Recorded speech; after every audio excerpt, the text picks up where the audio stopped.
মাহে রমজান, এই রমজানে রোজা রাখার যেই গুরুত্ব সেটা ছুটে গেলে পরবর্তী হাজার রোজা কাজা করলেও এই ওয়াক্তর সময়ে যেই রোজা, সেই মর্যাদা, সেই বৈশিষ্ট্য, সেই গুণাগুণ আর মিলবে না, আর হবে না। আমি আমার বাসায় দেখছি অনেক সময় ওই চা যে বানায় বাসায়, দুধ চা, তো এই চা যদি আরেকবার গরম করে দেয়, মানে একবার দিছিল চা, আগের সার রয়েছে কদ্দুরিটা যদি আরেকবার গরম হইটা আর মোটেই সামনে, প্রথমবারের চাটার স্বাদ আর কি হয় না, আর আসবে না কোনো। ওইটার এই সারে যদি আরো 13 বারও জাল দেয়, এটা হয় না, ওই মজাটা আর আসে। এই জন্য আমরা আপনাদের কাছে এটা বুঝাইতে চাই, আমাদের প্রত্যেকের সামনে নিজের হায়াত, নিজের জিন্দিগি, নিজের সময়, নিজের এই মৃত্যুর আগের সময়টাকে কাজে লাগাবার, দামি বানাবার শর্ট একটা কোর্স, অল্প সময়ে নিজের আখেরাত সুন্দর করার, অনন্তকাল সুন্দর করার একটা সর্বোত্তম, মুখ্যম, উত্তম সময় আমাদেরকে হাতছানি দিয়ে ডাকছে, সেটাই মাহে রমজান। সেটা কি? মাহে রমজান। মাহে রমজান প্রতি বছর ঘুরে ঘুরে আসে। প্রতি বড় মেহেরবান এক দয়ালু মালিক আল্লাহ তাআলা 30 বছর যদি আমার হায়াত হয়, 30 বার আমাকে মাহে রমজান দিয়েছে। 40 বছর যদি আমার হায়াত হয়, 40 বছর আমাকে মাহে রমজান দিয়েছে। প্রতি বছর একবার আল্লাহ বলে, আল্লাহ বান্দা ঠিক আছে, 11 মাস তো কদর করলে না, ঠিক আছে যাও 1 মাসে কদর করো। ওয়াদা দিলাম, বান্দা 1 মাস যদি ঠিক মতো রমজান এবং রোজা এবং আমার হুকুম সব কিছু একবার, মনে করো ওষুধে খাইতে আসো, এই হিসাবে 1টা মাস যদি নিজেকে কন্ট্রোল করো, নিয়ন্ত্রণ করো, নিজেকে গড়ে তোলো, আমার হুকুম, আমার বন্ধু রসুলের হুকুম যদি মেনে চলো, 31 দিন লাগবে না, 29 অথবা 30 দিনের মাথাতেই তোমাকে মুত্তাকি বানাইয়া বেহেশতে পাঠাই দেব। এক চাঁদ উঠলে আমার হুকুম মানা শুরু করবা, আরেকটা চাঁদ উঠলে তোমার বেহেশতের গাড়ি তুলে দেবে, জান্নাতের গাড়িতে তুলে দেবে। যাও, 31 দিন লাগবে না বললেন, 30 দিনের প্রেসক্রিপশন। দুনিয়ার ডাক্তাররা তো বলে 14 দিন পরে আবার দেখা করবেন, প্রেসক্রিপশনে লেখা থাকে। 1 মাস পরে কি করবেন, সাইড দিয়ে লেখা থাকে না, দেখা করবেন। রব্বুল আলামিন বলেন না লাগবে 1 মাস। 1 মাস কথাটা মানো, গুনাহ ছাড়ো, নাফরমানি ছাড়ো, বন্দিগিতে লাগো। 1টা মাসের মাথায় ইনশাআল্লাহ, আল্লাহর ওয়াদা এটা, লাআল্লাকুম তাত্তাকুন, আমি অবশ্যই তোমাদেরকে মুত্তাকি বানিয়ে দেব, আর যে মুত্তাকি হবে সে জান্নাতি হবে। উইদ্দাত লিল মুত্তাকিন, আল্লাহ তাআলা বলে জান্নাত বানানোই হয়েছে মুত্তাকিদের জন্য। অতএব বাপ, আমি মূলত বিস্তারিত এই 5টা আয়াতের লম্বা আলোচনা, গভীর ব্যাখ্যা করার উদ্দেশ্যে আমি পড়ি নাই। আমি শুধু ওই 5 আয়াতে প্রথম আয়াত শুধু পড়ছি, তর্জমা বলবো। কিন্তু আপনাদেরকে বাড়ির কাজ দিলাম, আপনারা আপনাদের ইমাম সাহেব, খতিব সাহেব থেকে শুনে নেবেন এবং নিজেরাও পড়ে নেবেন। নিজে দেখে দেখে পড়তে পারেন না, আপনি বলে আমি মূর্খ, আমি গ্রামের মানুষ, তো নিজের ছেলে মেয়ে নাতি এদের কারো কাছ থেকে বাংলাটা শুনবেন, বাংলা শুনবেন। একটা বাংলা তাফসির কিনেন, 1000 টাকা নিবেন, হয়তো 1200 টাকা নিবেন। তাফসিরে তাওজিহুল কোরআন, আল্লামা তাকি উসমানী দামাত বারাকাতুহুমের লিখিত, ওইটা কিনেন, সর্বোচ্চ 1300-1400 টাকা, 3 খণ্ডে বাংলায় পাওয়া। আপনি শুধু শুনবেন, নিজে পড়লে নিজে পড়বেন, নিজে না পারলে, আমি বুড়া মানুষ, ঠিক আছে, আপনার নাতিকে বলেন, ছেলেকে। আমি আমার নানিরে আজীবন দেখছি, আমার নানি, আমার আপন নানি, আজীবন আমি নানিরে দেখছি। আমার ছোটবেলায় যতবার আমি নানির কাছে বেড়াইতে যাইতাম, আমার ছোটবেলায় আমরা নানির বাড়িতে বেড়াইছি বেশি। নানির বাড়িতে গেলেই, নানার বাড়িতে নানি দেখা হইলেই প্রথম এই কথা কইতো, নাতি, নানির ওগরা সুরাত তর্জমা শোনাও, তুমি তো মাদ্রাসাত পড়ো। সবসময় নানি কইতো এটা। আমি অনেক সময় দুষ্টামি করতাম, নানার বাড়িতে গেলে নানিরে গিয়েই দেখা করেই গিয়ে কইতাম, শোনেন নানি এনে বেড়াইতাম আইসি, নাম ধরে সুরাত তর্জমা করতে আইছি না, এনে 2টা দিনের ছুটি বেড়াইতাম আসছি, আপনি হুদা ঝামেলা করেন। হ্যাঁ, আপনার কাছে যদি সারাক্ষণ বইয়া বইয়া তর্জমা শুনাইতে হয় তা আমি বেড়ামো কবে? মানে তখন তো ছোট ছিলাম, এটা মনে করতাম আর কি। আহা, সেই নানি বলতো, নাতি নানু তোর লাগে তো টাকা রাখছি, তোমারে টাকা দিব, বই কিনো, কিতাব কিনো বা যেটাই খাইও। তো নানি তাহলে আচ্ছা তো ঠিক আছে। ছোট তখন তো এটা মনে করতাম যে টাকা দিবে নানি, 100 টাকা 200 টাকা। তাইলে এটাই বললাম, আল্লাহ তাআলা আমাদেরকে বুঝার তৌফিক দান করেন। আপনারা অবশ্যই এই 5টি আয়াতের তর্জমা সবার কাছে অনুরোধ করেন, শুনে দেখেন আল্লাহর কোরআন আল্লাহ কি বলছে। আপনি অনেক মজা পাবেন। মানুষ জানলে বুঝলে ওই কর্মের স্বাদ পায়, মজা পায়। আর শরীয়তের মাসআলাও এটা, যেই আমলের যেই হুকুম, ওই আমলের মাসআলা জানা, বিধিবিধান জানারও সেই হুকুম। এটা আপনি যে কোনো আলেমরে জিজ্ঞাসা জানেন। অর্থাৎ নামাজ 5 ওয়াক্ত, এটা ফরজ না সুন্নত, এই জন্য এটার বিস্তারিত সকল মাসআলা জানা এটাও ফরজ। রোজা, এটা এই যে রমজান মাসের রোজা, এটা ফরজ না নফল। অতএব কসম, এটার মাসআলা জানা, এটার বিধিবিধান জানা, এটার হুকুম জানা, কি কেমনে রোজা, কি রোজা, কখন রোজা, কদ্দুর রোজা ভাঙ্গে কখন, থাকে কখন, ক্ষতিগ্রস্ত হয় কখন, ইত্যাদি বিস্তারিত জানা, এটার হুকুম জানা, এটাও ফরজ। তাহলে যেই আমলের যেই হুকুম, ওই আমলের মাসআলা জানা, বিধিবিধান জানারও কি সেই। তাহলে আপনি যে জানেন না, আপনি যে নামাজের অসংখ্য মাসআলা জানেন না, নামাজের মাসআলা এতটাই জরুরি যে একেবারে কসম খোদার আমি এখনো প্রতিনিয়ত নামাজের মাসআলা নিয়ে পেরেশান থাকি। আমি নিয়মিত নতুন নতুন এই পেরেশানি তৈরি হয়, তো জিজ্ঞেস করি উলামায়ে কেরাম। আর আমাদের অসংখ্য মুসল্লিরে জিজ্ঞাসা করে দেখেন, চাচা আমি এই গত 2 দিন আগেও আল্লামা মুফতি আমজাদ সাহেবরে জিজ্ঞাসা করছি, এই যে যার মাদ্রাসার উস্তাদ এখানে বয়ান করলো এখন, এই যে হুজুর উনি ওই খানকার, আমি ওনারে বললাম যে আমারে উর্দু একটা পূর্ণাঙ্গ কিতাবের নাম কোন, যেটাতে নামাজের খুঁটিনাটি সব মাসআলা পাওয়া যাবে। এই 2-3 দিন আগেও বলছে, উনি নাম বলছে আমার, আমি কেনার জন্য ঢাকা ফোন করাইছি। তো এখন আমার প্রশ্ন হইল, একজন বয়স্ক চাচা বলেন গত 30 বছরে, গত 20 বছরে, আরে বাদ দেন 20 বছর 30 বছর, গত 1 বছরে আপনি কোনোদিন নামাজের একটা মাসলা মাসায়েল ইমাম সাহেবরে জিগাইছেন? আপনি কোন ইনসাফের কথা করেন না, নিজের মাতবর মনে করেন। এই বন দুগা খায়, বিড়ি খায়, শাহকুদ্দিন খানি দিয়ে বন দিয়ে ভিজায় খায়, সালাম এ বাদ দুগা খায়, আর নিজের মতো করেই নামাজ পড়ে, নিজের মনে। মানে কেউরে কিছু দেখাবেও না, কেউরে বলবেও না, শিখবেও না। না না, আমি বুড়া মানুষ, আমি কি বলবো কি লেগে, আমি কি বাতাসে বুড়ো হয়েছি? পণ্ডিত মাতব, আশ্চর্য কথা। আপনি মাঝে মাঝে নিজের নামাজ, নিজের অজু, গোসল, সূরা, কেরাত শিখে নিলে ক্ষতিটা কি? যদি একটু ভুল থেকে যায় তাহলে তো আখেরাতে বরবাদ হয়ে যাবে, হবে কি না বলেন? আখেরাতে উপলব্ধি হইলে তখন কি লাভ হবে? এজন্য মাহে রমজানের মাসআলা অনেক কিছু গুরুত্বপূর্ণ। আপনাকে সাহরির মাসআলা, ইফতারের মাসআলা, তাহাজ্জুদের মাসআলা রমজানের সাথে, এরপরে রোজা ভাঙ্গে কিভাবে, রোজা নষ্ট হয় কিভাবে, রোজা মাকরু হয় কিভাবে, এগুলো জানা।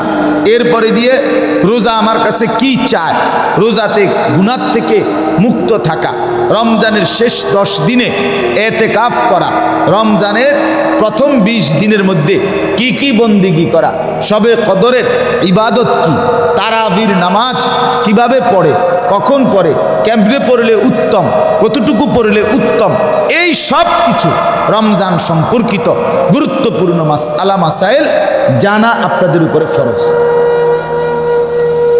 আপনাদের উপরে ফরজ। আপনারা খামখেয়ালি করতেছেন। রোজার কিতাবে আন্ডাচ্ছে ভাত খাওন, সন্ধ্যা রাইতে ইফতার করুন, এই তো রোজা। এটারই শেষ রাত্রে দুগা ভাত খাও ভাঙ্গাস তেলাফিয়া দিয়া, আর সন্ধ্যা রাত্রে বুট মুড়ি খাও, এই এতটুকুই রোজা না। রমজান অনেক গুরুত্বপূর্ণ ইবাদত। আপনি কি মনে করেন 2টা মাস থাকতে আল্লাহ নবী সাল্লাল্লাহু আলাইহি সাল্লাম যে মাসটার জন্য টানা 2 মাস দোয়া করতেন, কাকুতি মিনতি করতেন, আল্লাহর রসুল সাল্লাল্লাহু আলাইহি ওয়াসাল্লাম, যার আমলের, যার নেকির কোনো ঘাটতি ছিল, কথা বলেন না কেন, যার কোনো এক জাররা গুনাহ ছিল, তো তাহলে তিনি যদি, যিনি মাসুম, যিনি নিষ্পাপ নবী, যার একটি স্পট নাই, যার হাসরের ময়দানে কোনো গুনাহ নাই, আর এক গুনাহ থাকবে কোত্থেকে? উম্মতের জন্য সুপারিশ করবে তিনি জান্নাতের উদ্বোধন করবেন। হাসরের ময়দানে আল্লাহকে প্রথম তিনি সেজদা দিবেন। আল্লাহর সামনে হাসরের ময়দানে নবী প্রথম কথা বলবেন। আল্লাহর নবীর হাতেই হাসরের ময়দানে আল্লাহর প্রশংসার পতাকা নবীজির হাত মুবারকের মধ্যেই থাকবে। অগণিত মর্যাদা, অগণিত বৈশিষ্ট্য নবীজির হাসরের ময়দান পরকালকে কেন্দ্র করে। সেই নবী 2 মাস লাগাতার আল্লাহর কাছে দোয়া করতেন, মাওলা 2 মাস আর মাত্র এত কাছে এনে হায়াতটা নিয়েন না মাওলা, রমজানটা দেখাইয়া যা হয় হবে, কিন্তু রমজান পর্যন্ত পৌঁছায়, অবাল্লিগ না রমাদান, দেন না মাওলা রমজান পর্যন্ত পৌঁছায়। এই জন্য আমি আজকের মূল বক্তব্য আমার এই কথাটাই, মাহে রমজানকে কদর করেন না। একজন মুসলমানের উচিত রমজান মাসে একটু আলাদা প্রস্তুতি নিন ইবাদত।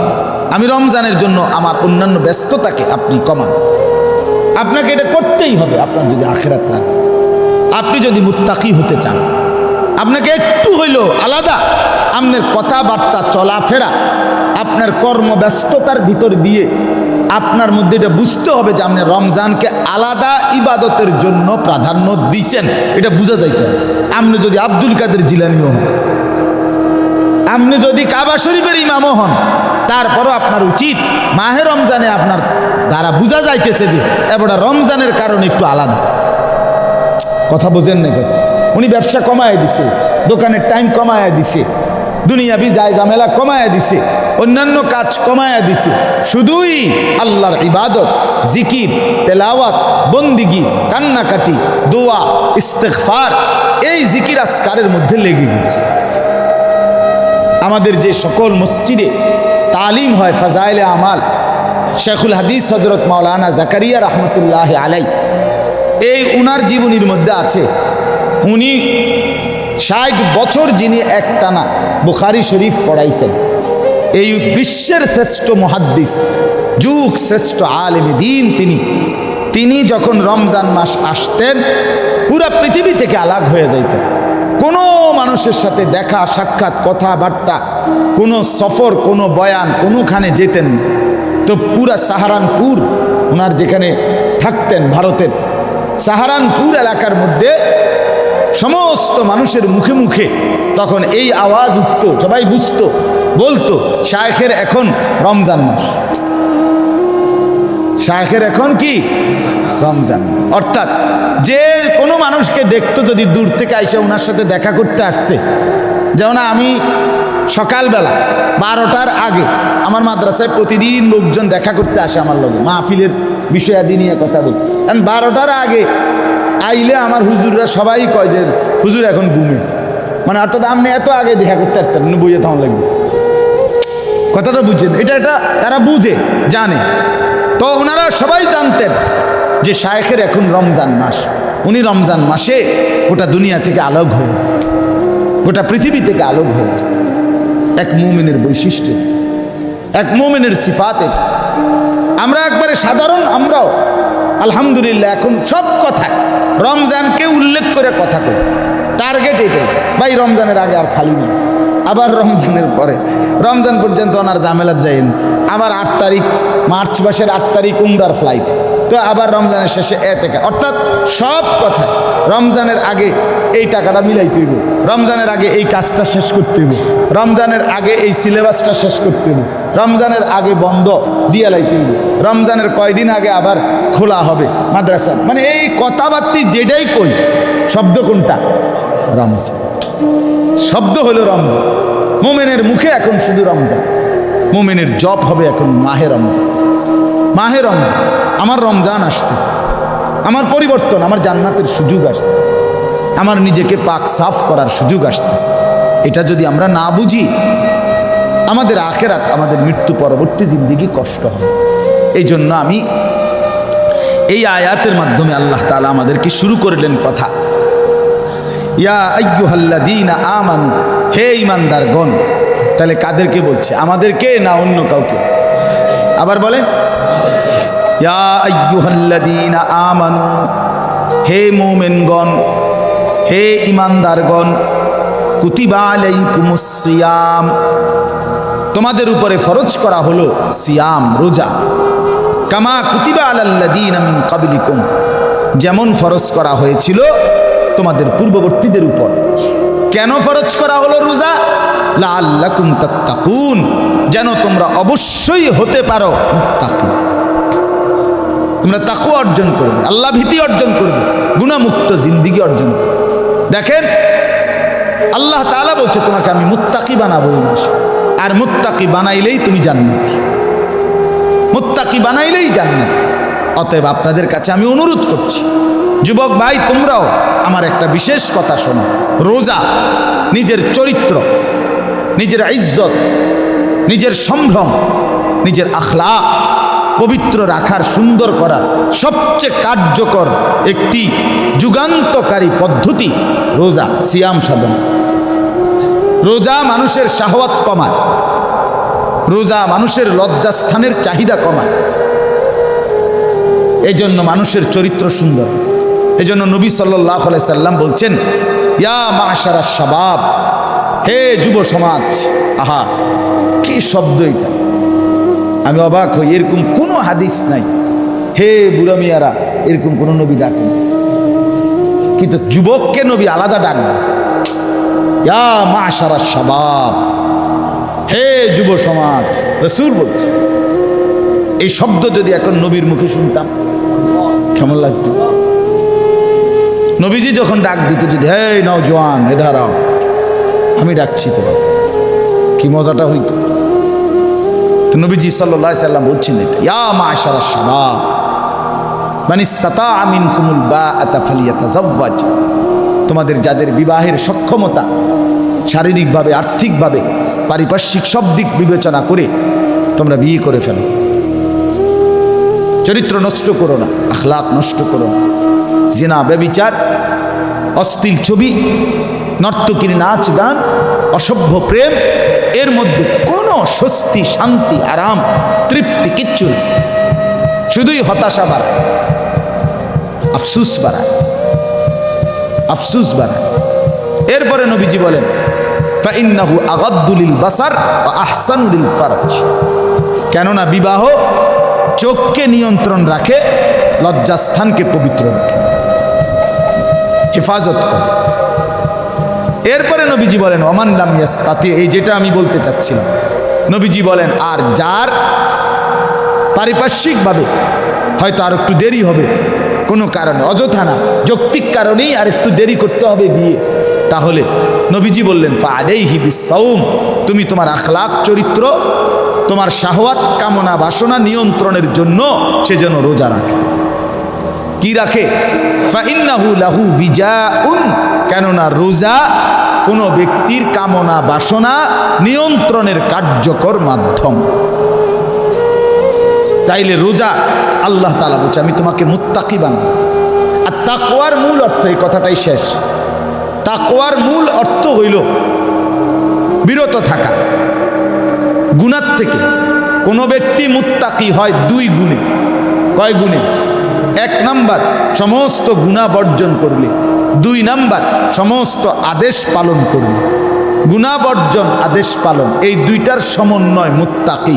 আর এটা যার আছে সেই আল্লাহকে ভয় করে, আর আল্লাহকে ভয় করা এটাকেই বলা হয় মুত্তাকি। তাইলে 1 নাম্বার, এই দুইটার এক নাম্বারটা হলো গুনাহ বর্জন।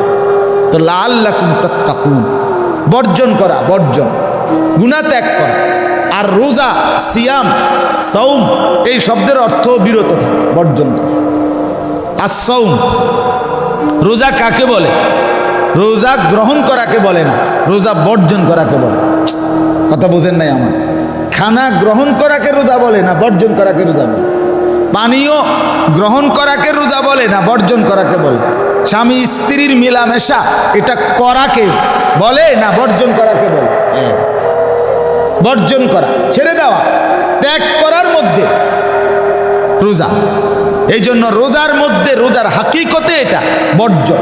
আর মানুষের জিন্দিগির মুত্তাকির প্রথম সিফাত, জান্নাতি ব্যক্তির প্রথম গুণ বর্জন, মানে সে গুনাহ বর্জন, গুনাহ বর্জন।